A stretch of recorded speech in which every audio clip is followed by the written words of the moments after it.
you know, what football is. It's everyone's sport. It's the world's #1 sport, and football is for everyone.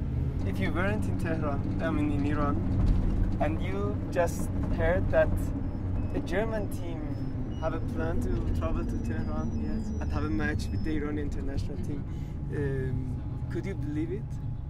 So you said it's impossible. No, if I were not in Tehran at that time, I would not have believed it, because again, you know, the impression, the fact that, you know, everything is so restrictive for women's football in Iran, and to hear this, like, maybe it's just a rumor, maybe it's not true, until I see it for myself. So I really welcome this opportunity that I will be able to see it for myself.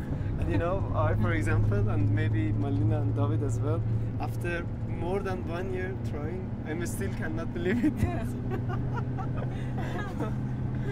I think you said that you agree so with this documentary film as well. Yes, about this yes, process. I do, definitely.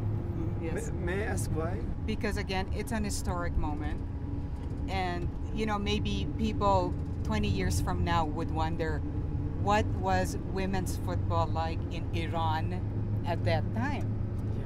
And I think this is one of the things which I regret, because now I look back at trying to trace the history of women's football in Asia and also in the Philippines particularly, and there is very little documentation being done on this.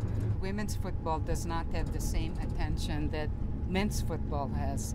So it's very important, I think, that any publicity, any documentation, any film depicting women's football, you know, it doesn't have to be Bend It Like Beckham, but you know, documentaries like this are actually very important because they're real.